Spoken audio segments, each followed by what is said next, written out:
Thank you. Hi, I'm Tavis Lynch. I own Tavis Mushrooms. I am a mushroom farmer from south of town here, and during the change of plans during the COVID crisis, I switched my game from mushroom farming to the manufacture of mushroom grow kits. Like we have here, these are kits where you grow your own mushrooms at home. This happens to be a shiitake kit. We've got about 10 varieties. But during that crisis, we had a problem. And that problem is this green mold that we can see here. It has contaminated nearly everything for a full month straight, and then even beyond that. So we had some terrible losses in January and February. Preventable with some new equipment, which we've been eyeballing. Here we have a kit that is doing what it's supposed to do. We have some cute little mushrooms growing on that. And these kits are always available, but we're kind of running low on inventory. Right here, I think we can just turn to this, Okay.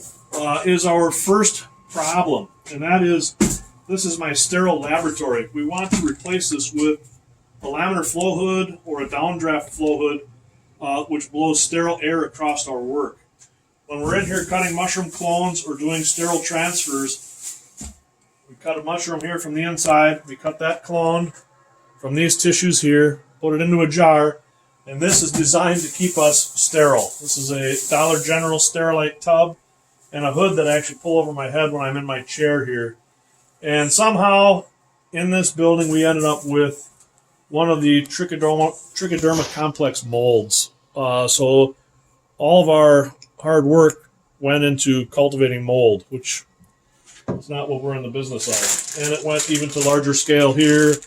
This is one we've been hanging on to for a little while. The white is good, the green is not. This entire thing should be white. So you'll see a common error here. We had, I don't know, a few hundred of these jars fail. They look like this when they should really look like this. They should be white and fluffy, and this is just actually just popcorn that we've boiled to make that mushroom spawn.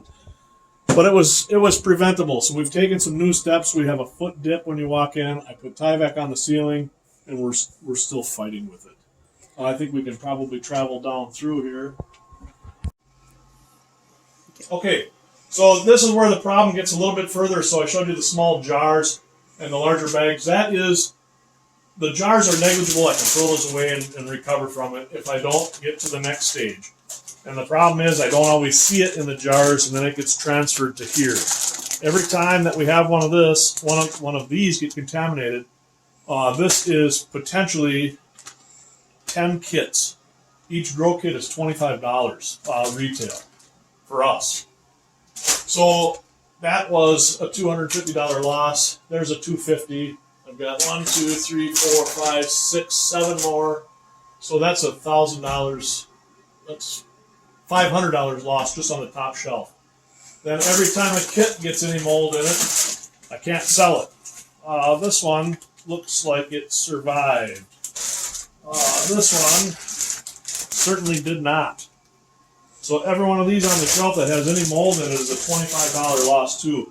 We figured that in the month of January we lost about $2,500, and in the month of February maybe $1,800 to $2,000 in sales because we had to throw these items away. Completely preventable. We do. Oh, please, yeah. So this is our second piece of equipment that we're working with right now. This is a stereoclave that sterilizes up to 5 kits at a time. Our kits, once they're made, and it's our secret recipe of fuel pellets, brown rice flour, wheat bran, and gypsum powder, and hot water.